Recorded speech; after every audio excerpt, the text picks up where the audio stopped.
SSC CGL और CHSL के पेपरों में जो ज्योग्राफी का सेक्शन है उससे संबंधित कई सारे प्रश्न पूछे जाते हैं।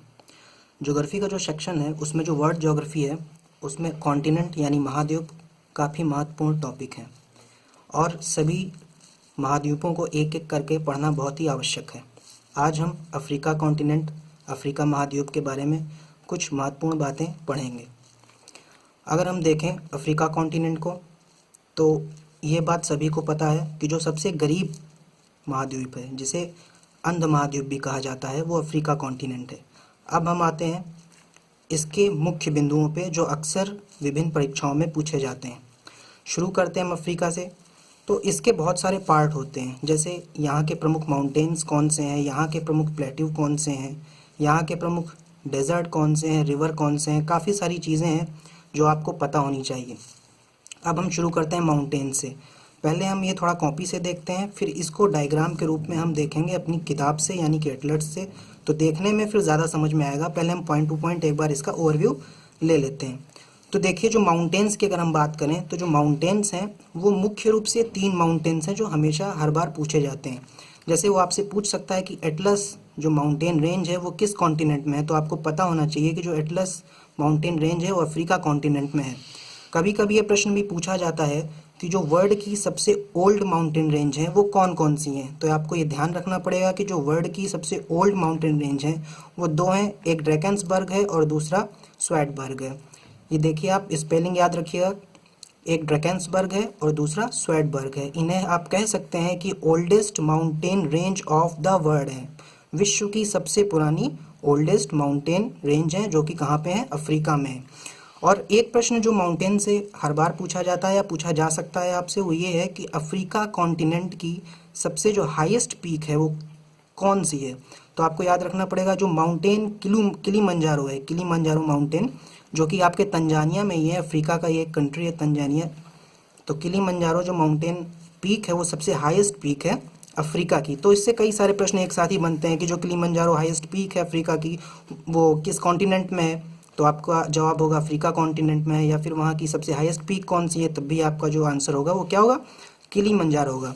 तो हमने माउंटेन्स पढ़ लिए, हमने एटलस देख ली, ड्रैकेंसबर्ग देख लिया, स्वेटबर्ग देख लिया, और जो हाईएस्ट माउंटेन पीक है वो कौन सी है, किलीमंजारो पीक है। कहाँ पे है, तंजानिया में। अब हम बढ़ते हैं आगे की तरफ, पठार की तरफ यानी प्लेट्यू सेक्शन की तरफ। तो प्लेट्यू सेक्शन में आपको ज़्यादा नहीं ध्यान रखना है, बस 4 नाम है जो आपको ध्यान रखने हैं।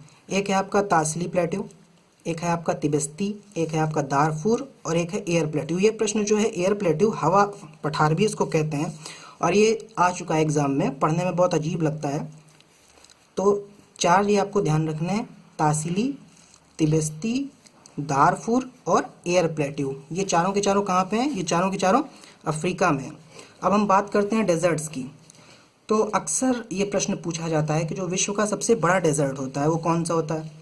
तो विश्व का सबसे बड़ा डेजर्ट पता भी होगा आप लोगों को, जो सहारा है वो किस कॉन्टिनेंट में है, सहारा है आपके अफ्रीका कॉन्टिनेंट में। और मोस्टली ये जो सहारा है ये आपके नॉर्दर्न अफ्रीका में है। अब देखिए, कुछ और 3 है, एक कालाहारी है, नाम्बियन है और नूबियन है। सहारा आपको याद रहेगा। तो हम प्लेट्यू सेक्शन तक कवर कर चुके थे। अब हम देख रहे थे डेजर्ट के बारे में यानी कि मरुस्थल। तो सभी को पता होगा कि जो सहारा मरुस्थल है वो किस महाद्वीप में है या किस कॉन्टिनेंट में है। तो जो सहारा है वो आपके अफ्रीका कॉन्टिनेंट में ही है और ये विश्व का सबसे बड़ा मरुस्थल है, सबसे बड़ा डेजर्ट है। फिर आपको कालाहारी याद रखना है और नाम्बियन और नूबियन भी याद रखना है। याद रखिएगा, दोनों वर्ड्स का जो प्रोनाउंसिएशन है वो आपस में मिलता जुलता है, तो याद करने में भी थोड़ी आसानी रहेगी, नाम्बियन और दूसरा नूबियन। अभी जो डाटा है वो थोड़ा सा बड़ा लग रहा है लेकिन है नहीं, धीमे धीमे आप इसको पढ़ेंगे, फिर एक बार जब मैप में देखेंगे तो ये बहुत ही छोटा हो जाता है अपने आप में।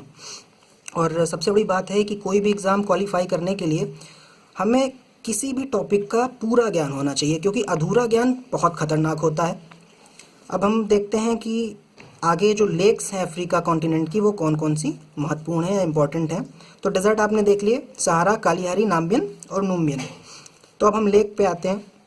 तो देखिए, आप सभी को पता होगा कि जो हमारी नील नदी है, विश्व की मीठे पानी की सबसे लंबी नदी नील नदी पूछा जाता है कि ये कहाँ से निकलती है, फिर इसका ओरिजिन क्या है, तो आपको पता होना चाहिए कि लेक विक्टोरिया यानी विक्टोरिया नाम की झील जो अफ्रीका कॉन्टिनेंट में है, वही ओरिजिन है नील रिवर का, वहीं से उद्गम होता है नील रिवर का।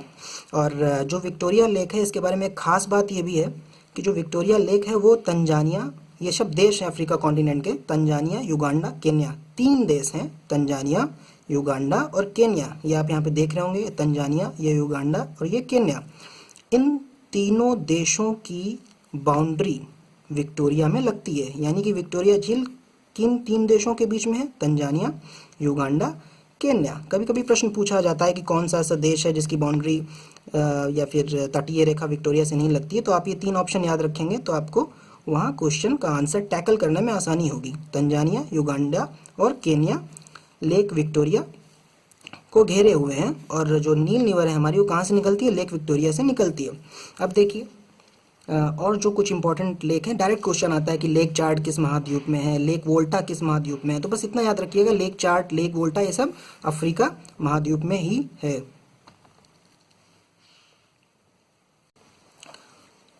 Lake Chad, Lake Volta, Lake Nyasa और लेक करीबा। अक्सर ये प्रश्न पूछा जाता है जो करीबा डैम है वो किस लेक पे है, तो लेक करीबा पे है। लेक नासिर। तो कुछ प्रमुख जो लेक्स हैं वो मैंने बता दी अफ्रीका कॉन्टिनेंट्स की, आपको याद रखना है चार्ट, इसको कॉपी में अपने नोट्स में नोट कर लीजिएगा। वोल्टा, न्यासा, करीबा और नासिर। और करीबा से आपको करीबा डैम तो याद ही रहेगा, और जो विक्टोरिया फॉल है याद रखिएगा, जो विक्टोरिया फॉल है विक्टोरिया लेक पे नहीं है, वो लेक करीबा पे है, विक्टोरिया फॉल लेक करीबा पे। तो अभी तक हमने अफ्रीका कॉन्टिनेंट का माउंटेन सेक्शन कवर किया, प्लेट्यू सेक्शन कवर किया, डेजर्ट कवर किया, लेक कवर की। अब हम आते हैं रिवर्स पे, वहाँ की मुख्य नदियाँ कौन सी है। तो देखिए यहाँ पे सबसे पहले ऑरेंज लिखा हुआ है, ऑरेंज रिवर जो कि साउथ अफ्रीका में है। देश याद रखना इतना ज़रूरी नहीं है, लेकिन हाँ आपको ये ज़रूर पता होना चाहिए कि जो कॉन्टिनेंट है वो कौन सा है। तो अगर क्वेश्चन आता है ऑरेंज रिवर किस कॉन्टिनेंट की है, तो आपको पता होना चाहिए कि वो अफ्रीका की है, और क्वेश्चन पूछा भी जा चुका है एक बार ये। फिर अगर हम बात करें तो लिम्पोपो नदी है। लिम्पोपो नदी की खासियत ये है कि जो ट्रॉपिक ऑफ कैप्रिकॉर्न है उसको ये 23.5 डिग्री साउथ में ट्विस्ट करती है, ट्विस्ट का मतलब कट करती है। तो लिम्पोपो को याद रखिएगा। जम्बेजी रिवर है, और विक्टोरिया फॉल, करीबा लेक, करीबा डैम सब किसकी, जम्बेजी रिवर के ही आसपास हैं। और अब जो क्वेश्चन आने वाला है वो सबसे इम्पोर्टेंट क्वेश्चन है, कॉन्गो। कॉन्गो देश का भी नाम है, वनों का देश किसको कहते हैं, कॉन्गो को कहते हैं। कि कॉन्गो कहाँ पे, अफ्रीका में।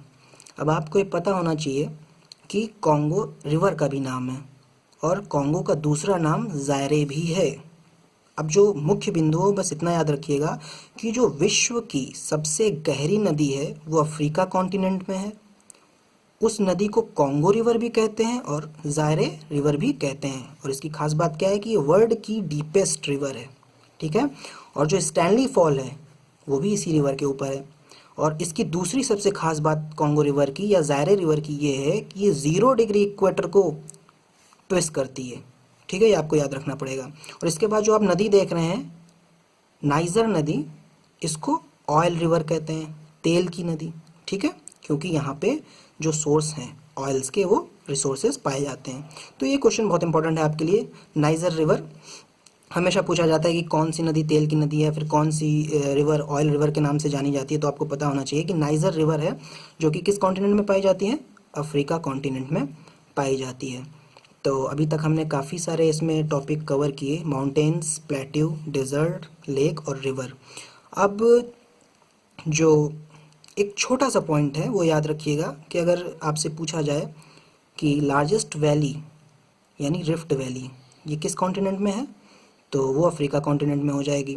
तो ये तो आपको पता ही है कि रिफ्ट वैली जो है हमारे लार्जेस्ट वैली है, कॉमन सा क्वेश्चन है। अब हम मुख्य चीज़ तक हमने रफली ऐसे ही कॉपी में देखा था, तो एक डाटा था वो जो आपकी कॉपी में भी होना चाहिए नोट, ताकि आप उसको कभी भी रिवाइज कर सकें। लेकिन जो याद करने का तरीका होता है वो ऐसे नहीं होता कि आप डाटा उठा के किसी भी कॉपी से याद करने लगो। जो हमारा दिमाग है वो सबसे ज़्यादा तो पिक्चर्स को याद रखता है, और जो पिक्चर्स मोशन में होती हैं उनको याद रखता है। और अगर पिक्चर के साथ आप याद करोगे तो आपको काफ़ी जल्दी चीज़ें याद होंगी। तो अफ्रीका कॉन्टिनेंट से रिलेटेड कुछ स्ट्रेट्स हैं। स्ट्रेट्स मतलब जो ओशंस में हमारा एक पैसेज होता है, जो पैसेज दो देशों को अलग करता है या किसी भी दो चीज़ों को अलग करता है। चीज़ों का मतलब यहाँ लैंड से है। तो अगर आप देखोगे तो अब मैं बात करने जा रहा हूँ स्ट्रेट ऑफ जिब्राल्टर की। ठीक है, ये देखो, दिख रहा है आपको फिगर में स्ट्रेट ऑफ जिब्राल्टर। अब स्ट्रेट ऑफ जिब्राल्टर देखो, इसके इस तरफ ये कौन सा कॉन्टिनेंट है? ये है अफ्रीका कॉन्टिनेंट, जो अभी मैं पढ़ा रहा था। और अगर इससे नॉर्थ की तरफ आप देखोगे तो ये कौन सा कॉन्टिनेंट है? ये यूरोप कॉन्टिनेंट है। तो अब आपने अगर एटलस में एज अ फिगर देखा है कि यूरोप कॉन्टिनेंट ये है और अफ्रीका कॉन्टिनेंट ये है और बीच में स्ट्रेट ऑफ जिब्राल्टर है, तो आप हमेशा ये याद रखोगे कि स्ट्रेट ऑफ जिब्राल्टर यूरोप को अफ्रीका से अलग करता है। यूरोप महाद्वीप को अफ्रीका महाद्वीप से कौन सा स्ट्रेट अलग करता है? स्ट्रेट ऑफ जिब्राल्टर अलग करता है। ठीक है, अब एक और ख़ास बात अगर हम देखें तो अक्सर एक प्रश्न पूछा जाता है। ये आपको यहाँ पे छोटी सी सुएज कैनाल दिख रही है, और अगर नहीं भी दिख रही है तो आप एटलस में देखेंगे तो यहाँ पे सुएज कैनाल है। ये प्रश्न हमेशा पूछा जाता है कि सुएज कैनाल किन दो सागरों को, किन दो सीज़ को, समुद्र को जोड़ती है। एक्चुअली ये आर्टिफिशियल कैनाल है। तो अगर आप फिगर में देखते हो तो एक ही ओशन दिखाई दे रहा है आपको, ये मेडिटेरियन सी है। ठीक है, और ये आपको एक सी दिखाई दे रहा है, रेड सी, जिसे हिंदी में लाल सागर भी कहते हैं। तो जो सुएज कैनाल है वो मेडिटेरियन सी और रेड सी को आपस में जोड़ती है। तो अगर आप मैप से देखोगे और मैप को अपने दिमाग में रखोगे तो आप कभी भूलोगे ही नहीं कि जो सुएज कैनाल है यहाँ पे है और इस तरफ मेडिटेरियन सी है और इस तरफ आपका रेड सी है। सुएज कैनाल क्या करती है? मेडिटेरियन सी और रेड सी को आपस में जोड़ती है। यहाँ पे रास्ता काट करके एक कैनाल बनाई गई, और याद रखिएगा सुएज कैनाल जो है एक आर्टिफिशियल कैनाल है। तो अब हम अगर देखते हैं तो हमने दो इम्पोर्टेंट चीज़ें पढ़ी, एक स्ट्रेट ऑफ जिब्राल्टर पढ़ा और एक सुएज कैनाल पढ़ा। अब आपको ये बात ध्यान रखना पड़ेगा कि ध्यान से देखिएगा, यहाँ पे एक स्ट्रेट ऑफ बाबेल मानेब है, स्ट्रेट ऑफ बाबेल मानेब। अगर ग्राफिक्स क्लियर नहीं है तो आप एटलस में खोल के देख सकते हैं एक बार, स्ट्रेट ऑफ बाबेल मानेब। अब दूसरी चीज़ ये इसमें इंपॉर्टेंट बात ये है कि आपको बाबेल मानेब के इस तरफ दिख रहा होगा कि कौन सा कॉन्टिनेंट है। ये कॉन्टिनेंट है अफ्रीका, और ये कौन सा कॉन्टिनेंट है? ये एशिया है। ये याद रखिएगा यूरोप है। ठीक है, यहाँ पे हो सकता है आपको कन्फ्यूज़न हो रहा है, लेकिन जब मैं आपको पूरे वर्ल्ड के मैप में समझाऊंगा तो अच्छे से समझ में आएगा। फिर भी ये इधर साइड में ये देखिए, ये यूरोप था और अब यहाँ पे ये एशिया है। ठीक है, तो आपको याद रखना है कि जो स्ट्रेट ऑफ बाबेल मानेब है ये एशिया को अफ्रीका कॉन्टिनेंट से अलग करता है। सिंपल सी बात है, Strait of Bab el Mandeb Asia continent को अफ्रीका कॉन्टिनेंट से अलग करता है। तो यहाँ पे हमने तीन चीज़ें देखी अभी एटलस के थ्रू। एक स्ट्रेट ऑफ बाबेल मानेब देखा, दूसरा हमने देखी सुएज कैनाल मेडिटेरियन सी और रेड सी को जोड़ने का काम करती है, और तीसरा हमने देखा था स्ट्रेट ऑफ जिब्राल्टर जो यूरोप को अफ्रीका कॉन्टिनेंट से अलग करती है। अब मैं आपको बताने वाला था कि याद करने का तरीका क्या होता है चीज़ों को। तो याद करने का तरीका यही होता है कि पहली चीज़ तो आपको पता होना चाहिए कि एग्ज़ाम में अच्छा स्कोर करने के लिए हमें पढ़ना क्या क्या है, क्योंकि सब कुछ पढ़ेंगे तो फिर दिक्कत हो जाती है। तो कुछ इंपॉर्टेंट चीज़ें हैं जो अक्सर एग्ज़ाम में पूछी जाती है। तो आप अफ्रीका कॉन्टिनेंट में देखिए, जितना मैंने डाटा अभी तक आपको पढ़ाया वो एग्ज़ाम में पूछा जाता है, उससे बाहर का कम ही पूछा जाता है, उसके केस बहुत कम होते हैं। तो मैंने आपको एटलस बताया था, ये देखिए एटलस रेंज जो है यहाँ पे है। ठीक है, फिर मैंने आपको बताया था जो हाईएस्ट पीक है वो कौन सी है, देख लीजिए, रिवाइज कर लीजिए एक बार।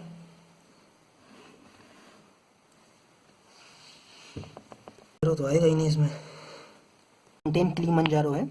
एटलस अभी हमने पढ़ा था, जो कि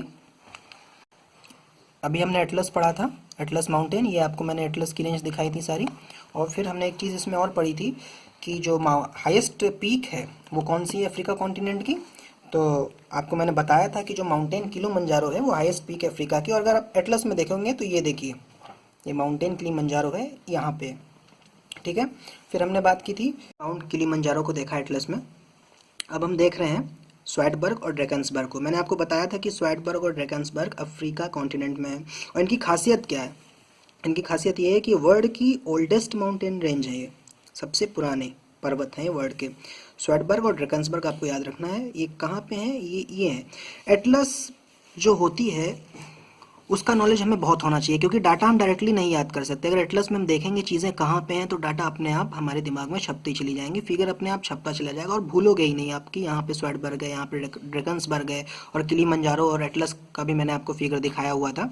तो अब हमने यहाँ पे कंप्लीट कर लिया माउंटेन सेक्शन मैप पे। माउंटेन सेक्शन में आपको याद रखना है एटलस और ड्रैकन्सबर्ग, स्वेटबर्ग और हाईएस्ट जो पीक है आपकी किलिमंजारो है, ठीक है।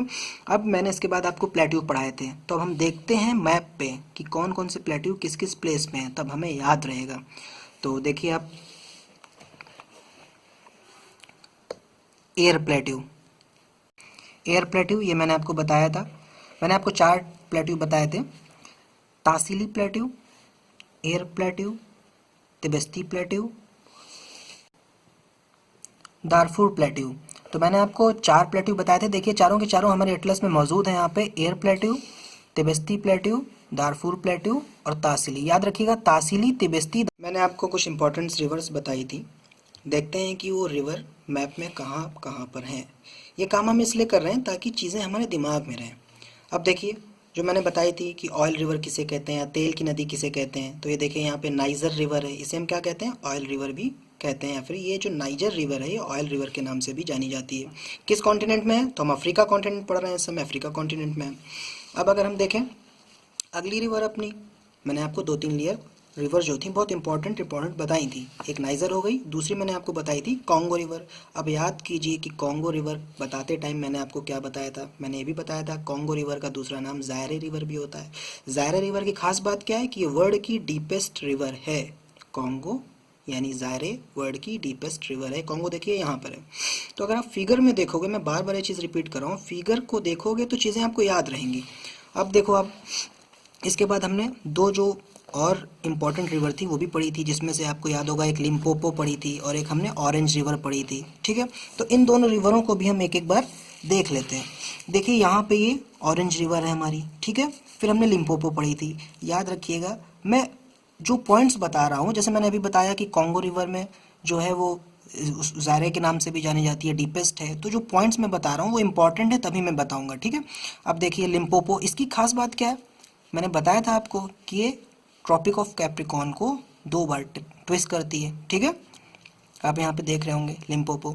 तो आपने अभी जो रिवर्स थी उसमें 4 रिवर्स जो थी मैंने मैप पे दिखाई आपको, ठीक है। एक मैंने नाइजर दिखाई, एक आपको कॉन्गो दिखाई, ज़ायरे दिखाई, कॉन्गो ज़ायरे एक ही है, ऑरेंज दिखाई और एक लिम्पोपो दिखाई, और मैंने आपको सभी की खासियत भी बताई। एक बात ज़रूर याद रखिएगा कि जो मीठे पानी की सबसे लंबी नदी है, आप सभी को पता होगा कौन सी है, नील नदी है। किस कॉन्टिनेंट में है, तो ये मालूम होना चाहिए अफ्रीका कॉन्टिनेंट में। कहाँ से निकलती है, इसका ओरिजिन क्या है या फिर इसका उद्गम स्थल क्या है, तो ये लेक विक्टोरिया से निकलती है। याद कीजिए मैं जब लेक पढ़ा रहा था तो मैंने लेक विक्टोरिया आपको पढ़ाया हुआ था। आप देखिए लेक विक्टोरिया एक बार मैप पे आप देख लीजिए, तो ये देखिए यहाँ पे लेक विक्टोरिया है। लेक विक्टोरिया किसका उद्गम स्थल है या किस रिवर का ओरिजिन है, तो नील नदी का है। नील नदी के बारे में आप लोग सब लोग जानते हैं कि ये मीठे पानी की सबसे लंबी नदी है, ठीक है।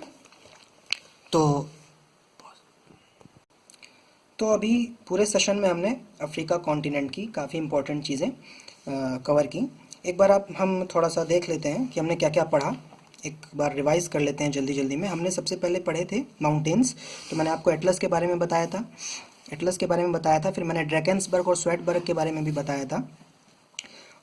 इनके बारे में जो कुछ भी मैंने बताया बातें आप याद रखिएगा। जैसे मैं अभी बता देता हूँ कि जो ओल्डेस्ट माउंटेन रेंज है वो स्वेटबर्ग ड्रैकन्सबर्ग है। फिर मैंने आपको हाईएस्ट पीक के बारे में बताया था, माउंट किलिमंजारो है, ठीक है। माउंटेन के बाद हम प्लेट्यू पे आते हैं, तो प्लेट्यू याद रखिएगा मैंने 4 बताए थे, air plateau, Tibesti plateau, Tassili plateau और दारफुर प्लेट्यू, ठीक है।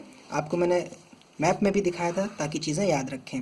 फिर मैंने रिवर में आपको इंपॉर्टेंट रिवर जो थी लेक विक्टोरिया बताई, जो किसका उद्गम स्थल है, किसका ओरिजिन पॉइंट है, नील नदी का ओरिजिन पॉइंट है। इसके बाद मैंने आपको रिवर्स कुछ इंपॉर्टेंट बताई थी, जैसे कि orange river, Limpopo river, oil river, niger, और डीपेस्ट कौन सी थी, ज़ायरे, जिसको क्या कहते हैं, कॉन्गो, और कॉन्गो को वनों का देश भी कहते हैं, ठीक है। तो हमने काफ़ी चीज़ें इसमें कवर की और जो कुछ भी इंपॉर्टेंट डाटा है मैंने आपको बताया, और भी थोड़ा बहुत इसमें अच्छी जानकारी है जो मैं आपको देना चाहता हूँ। अगर आपको मेरा चैनल या मेरी बातें या मेरा जो कुछ भी मैंने आज आपके सामने पॉइंट्स रखे पसंद आए हों, आपके काम के हों तो मेरे चैनल को सब्सक्राइब कीजिए, लाइक कीजिए, ताकि मैं आगे और भी कुछ अच्छी जानकारियाँ आपके सामने प्रस्तुत कर सकूं। और मुझे पूरा विश्वास है कि जो मैं जानकारियाँ आपके सामने रखूँगा वो आपके कंपटीशन पॉइंट ऑफ व्यू से काफ़ी इम्पॉर्टेंट है। और ज़रूरी चीज़ ये है कि आपको चीज़ें याद होंगी जिस तरीके से मैं बताऊँगा यहाँ पे। ठीक है, तो दोस्तों चलते हैं। नमस्कार।